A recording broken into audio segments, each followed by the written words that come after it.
How is everyone doing? What is up? And welcome back to the Talking Sports Podcast right here on YouTube, Apple Podcast, and Spotify. I'm your host, Peter DiBiasi. Sit back and relax. If you're in the car, listen to us on Apple Podcast or on Spotify. If you are on YouTube, subscribe to the YouTube channel. We are almost at 4K. Really appreciate it. So subscribe to the YouTube channel.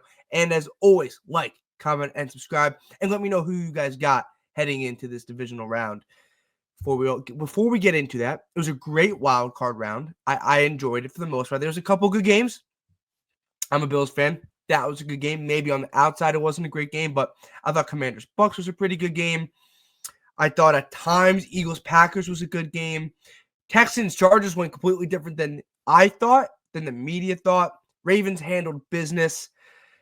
Commanders pulled the upset against the Buccaneers, which we predicted. Vikings-Rams. Rams absolutely dominated, got after Sam Darnold 9 times, and the Vikings left with a lot of questions.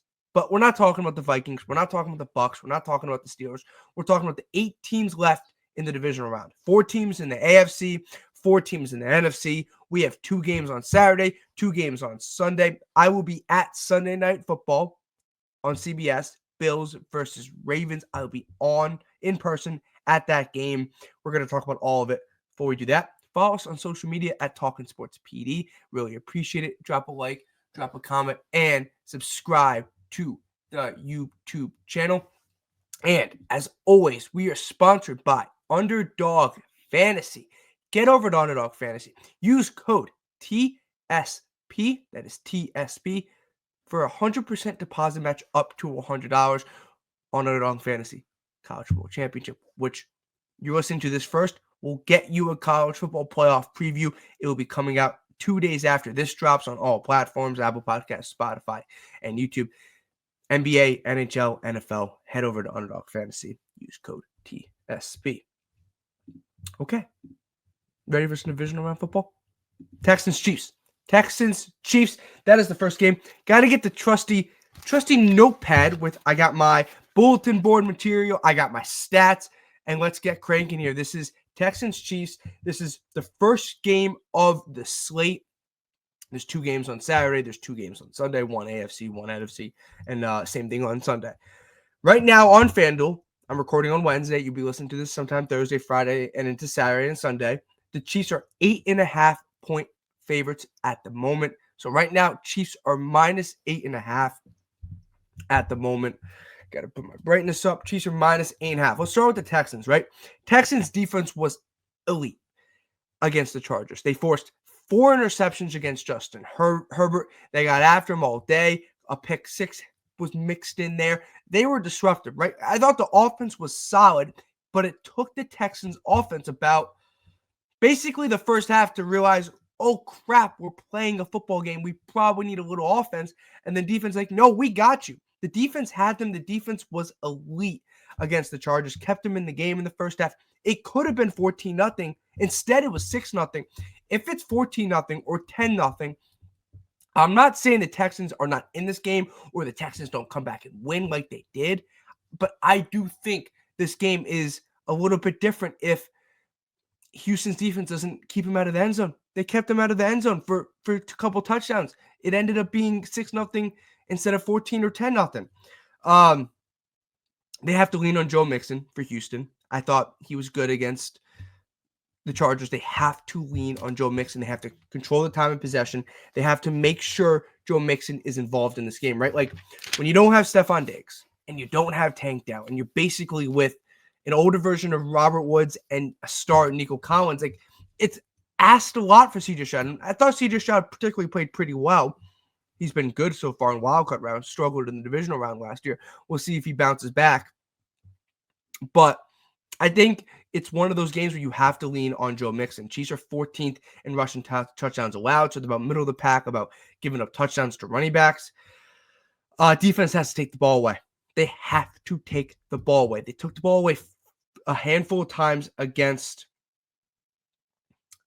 the Chargers and Justin Herbert, but they have to do that again. They have to be able to force Mahomes to throw interceptions. The Chiefs are 8-7 when Mahomes throws for 2+ interceptions. I think they probably have to get one. They probably have to get two in this game to have a chance in this game. A key stat for Houston, right? We said lean on Joe Mixon, but when CJ Stroud throws for a certain amount of yards, the Houston Texans are nearly unbeatable. The Texans are 12-2 when Stroud throws for over 250 yards in a game. So I said lean on Joe Mixon. I said lean on the defense. At the end of the day, it's going to come down to, can CJ Stroud make a throw? Can he make a throw when he needs to make a throw? He did against Chargers, didn't really have to that much. Against Kansas City, it's going to be different. He needs to make a throw when a throw is up for grabs. I like CJ Stroud a lot. I think he was overly hated probably in the regular season. I did not think he had a great regular season, but stepped up against the Chargers. Heading over to the Chiefs. The Chiefs, I know they played against Denver. That was their backups, but they're looking at around roughly 25 plus days without any of their key starters playing in a football game. They didn't play week 18, and they didn't play the wild card round. So I get it. They're good coming off a bye, and I understand that, but this is not a bye week. This is a multiple bye week. And rest is helpful when you can get healthy. And I think the Chiefs got a little healthy. But it's rust. I do think there's going to be a rust. We didn't really talk about it last week because we didn't talk about the Chiefs. But overall, their season, right? Points per game, they're averaging 22.6 points per game. That is 15th in the National Football League. They have not scored 30 points this year. For clarification, the Giants scored 30 points at a point this year. The Chiefs have not scored 30 points. They're middle of the pack offensively this year, scoring-wise. Defensively, they're giving up 19.2. That is 4th in the league. They are leaning on the defense. These two teams met a handful of weeks ago, right before Christmas, December 21st, and the Chiefs ended up winning that game. It was a close game. Stroud threw a couple interceptions, but for the most part, I thought that the Texans were in this game.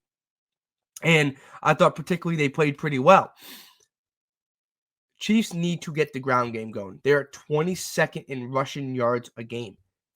They've not been great rushing the ball. Pacheco, Kareem Hunt, they've not been great rushing the ball. And in a year where Mahomes has not particularly been A-plus level football, they still won a ton of games.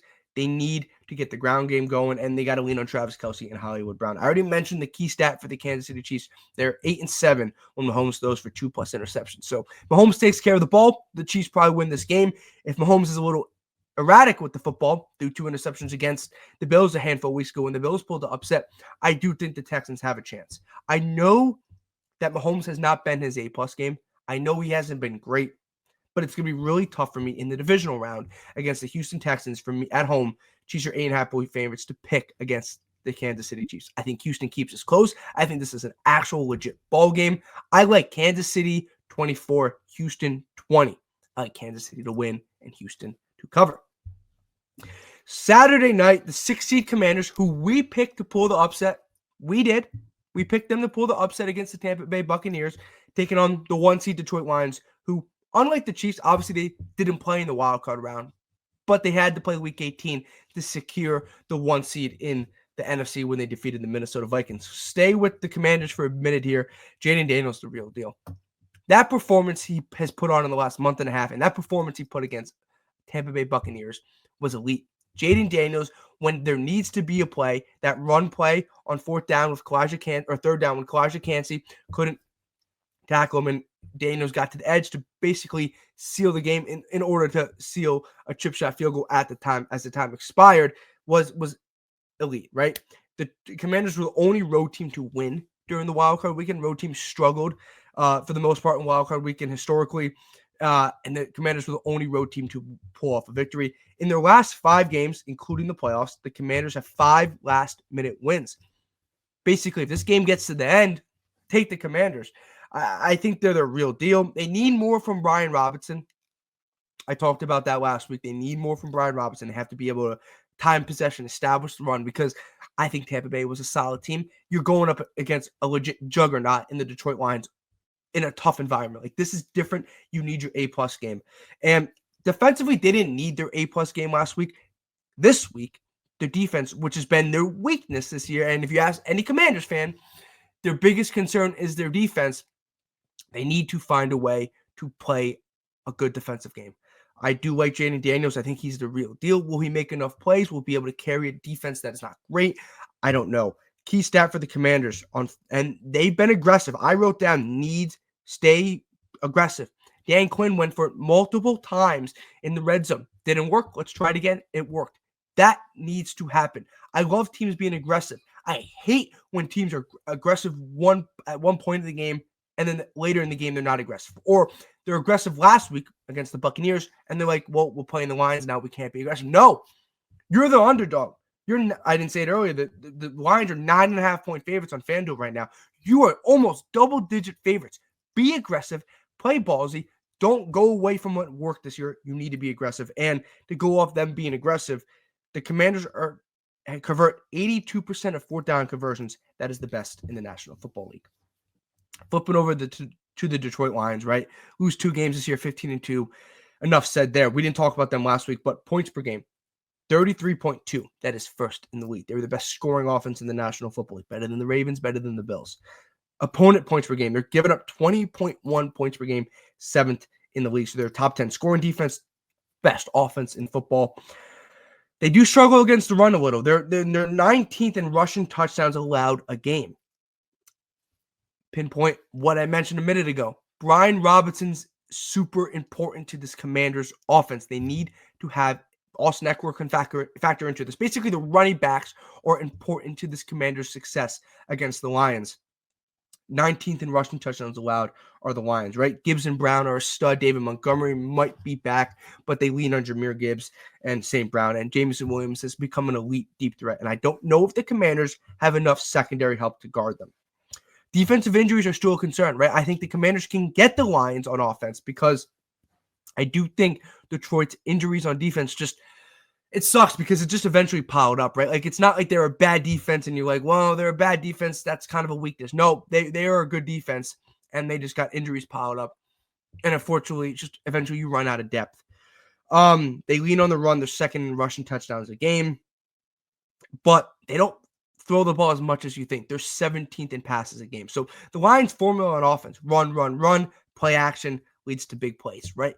If the Commanders can find a way to slow down the running game, it takes away the play action. And Jared Goff excels in the play action. The Lions passing game has excelled in the play action offense. If you make them a drop back passing offense, they can 100% beat you. I'm not saying they can't, but I'd take that chance over what the Lions want to do, which is run, play action, beat you over the top, and just exploit your secondary. And I think that's where the Commanders are going to struggle. So the Commanders have to stop the run. They have to find a way to stop the run.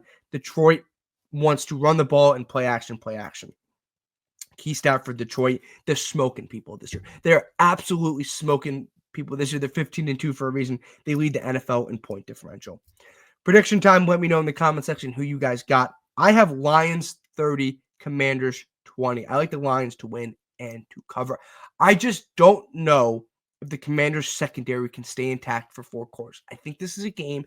I don't know if this is a rout. I don't know if we're like it's halftime and it's over. I do think this is a game. I still think the Lions cover and win by 10, 30-10.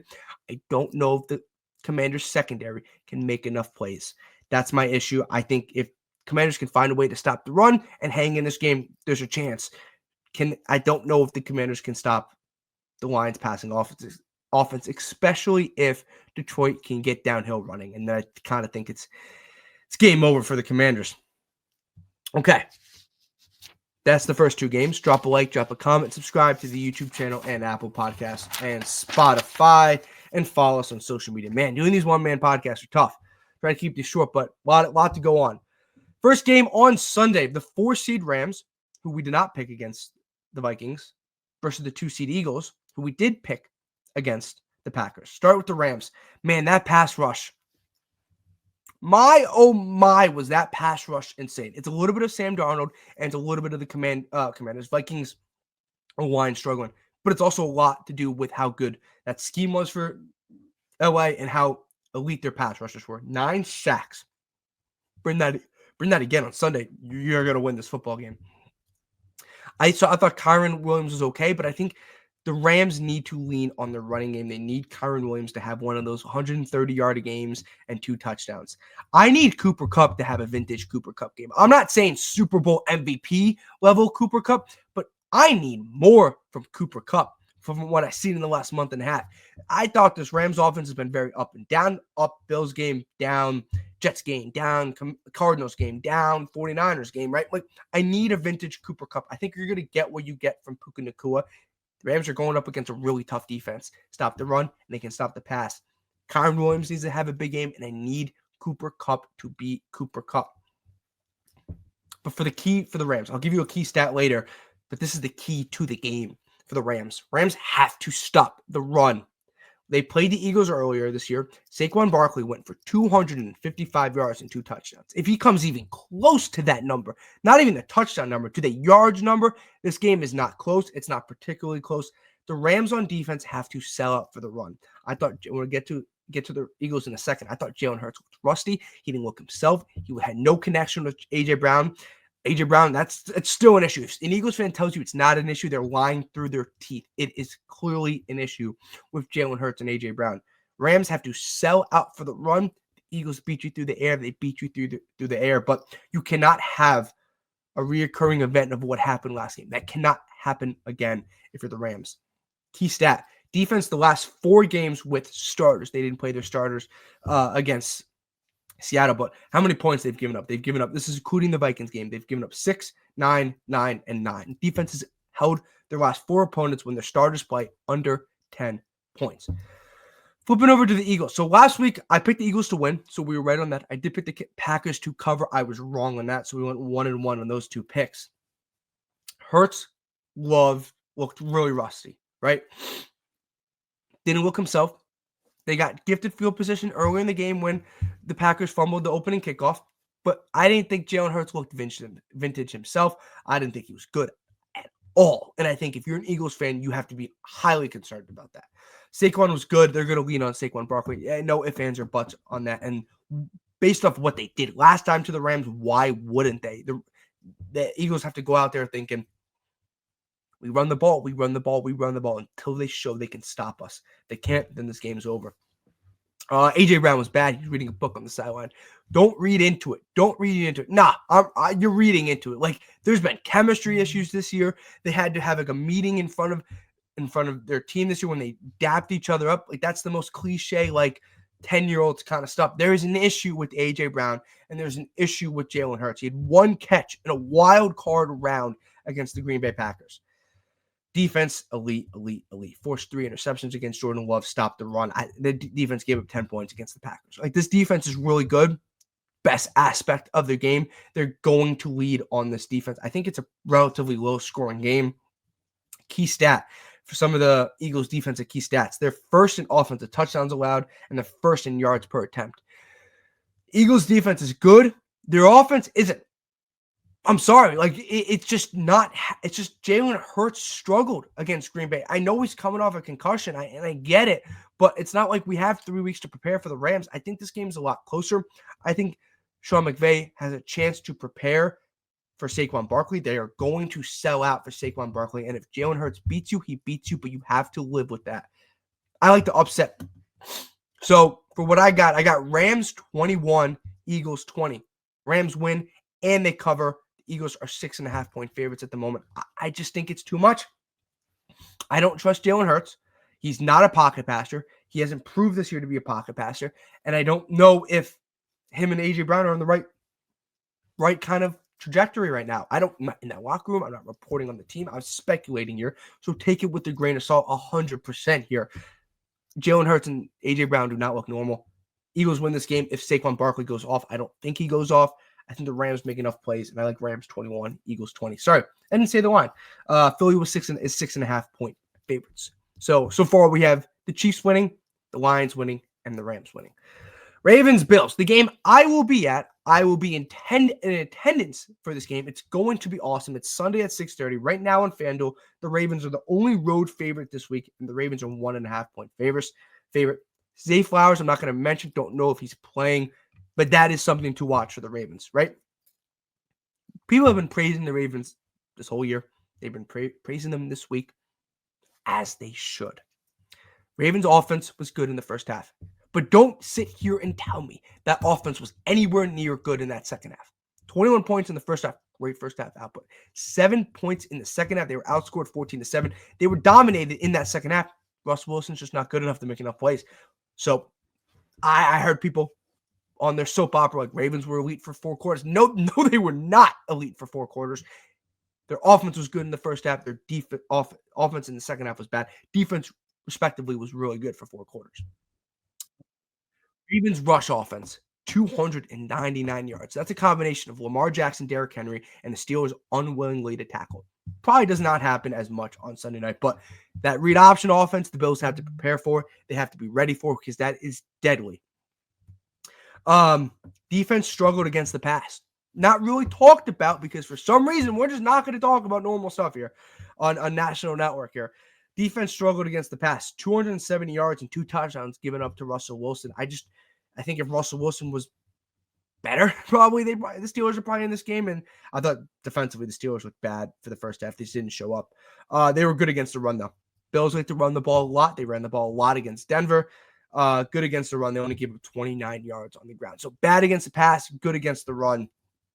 Key stat for the Ravens is a bad key stat. They've committed the 4th most penalties in the league per game in the regular season. That is 7.5. This is a game where the margin is so narrow that a ball bounces here, a special teams gaffe, a fumble, 1 too many penalties, and you lose this game.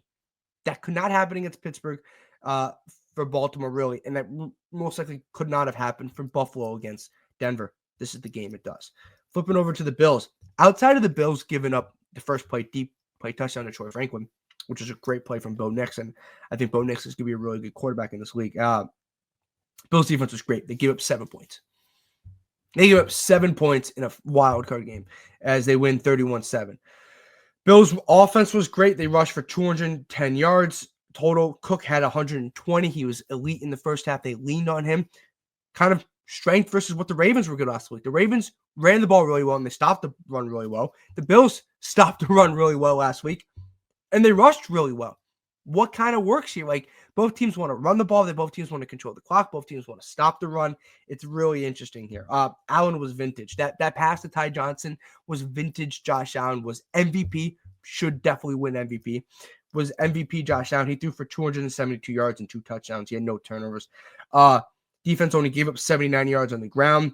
The Bills defense have to play for the read option. They have to sell out for the run, and they have to play for the read option. If similar to the Rams game plan, right? Like if Lamar Jackson is going to beat you through the air, potentially without their best receiver in Zay Flowers, you are going to live with that. Same with the Rams against the Eagles. What you cannot live is with Derrick Henry getting downhill, is with Lamar Jackson getting out in space. You are going to lose this game if that happens. Historically, the Bills have been good against Derrick Henry. Couple plays here or there. They have not. Historically, they've been good against Derrick Henry, mainly when he was in Tennessee. But these two teams played earlier this year. But there's a key caveat when it comes to that. Starting linebacker Matt Milano, not playing in that game. He's playing against the Ravens on Sunday. Starting linebacker Terrell Bernard didn't play against the Ravens earlier this year. He's playing on Sunday. Starting nickel corner and key to this defense, Teron Johnson did not play the last time they played against the Ravens. He's playing this Sunday. 3 key elite defenders on this defense were not playing the last time these two teams played. They are playing on Sunday. That is the difference. And the Bills' pass blocking offensive line was great. One of the best offensive lines this year. Last week, go back to my notes, go back to the episode. I said Denver can get after the quarterback, and they want to get after the quarterback. Against Denver, the Bills only allowed 5 pressures and 1 sack against an elite Denver pass rush. Ravens do not have that pass rush that the Broncos have. Those 3 guys coming back, I think the Bills sell out for the run. I think home field is huge. Baltimore's 1.5-point favorites. That's motivation to Buffalo. I like Bills 27, Ravens 24. Bills win, and Bills cover. That is going to do it for us. Like, comment, and subscribe to the YouTube channel. I have the Chiefs beating the Texans, the Lions beating the Commanders, Rams beating the Eagles, and the Bills beating the Ravens in the 4 divisional games, 2 on Saturday, 2 on Sunday, on all across multiple networks. Check that out. Don't go anywhere. If you're on Apple Podcasts, Spotify, or YouTube, Obviously, like, comment, and subscribe, but don't go anywhere. You know why? Because 2 days later, a couple days after this, college football national championship preview, Ohio State versus Notre Dame. We'll break that game down in full for you. So don't go anywhere because you don't want to miss that. Follow us on social media at Talking Sports PD on X and on Instagram. And as always, we are sponsored by Underdog Fantasy. Use code TSP for 100% deposit match. The link is in the description. Hopefully you guys enjoyed the divisional round. We'll be back next week for more NFL content with our AFC and NFC championship preview. But we'll be back with content just in a couple of days on Apple Podcasts, Spotify, and YouTube with our college football national championship preview between Ohio State and Notre Dame. So make sure you guys tune into that. Hopefully you guys enjoyed this episode. Hopefully you guys like, comment, and subscribe. I'll see you guys in the college football episode. If not, I'll see you guys next week for AFC, NFC championship preview. That is going to do it for us. Enjoy the weekend of college football. Enjoy the weekend of NFL football. Enjoy the Monday night of college football. And we'll see you guys in the next one. Thank you.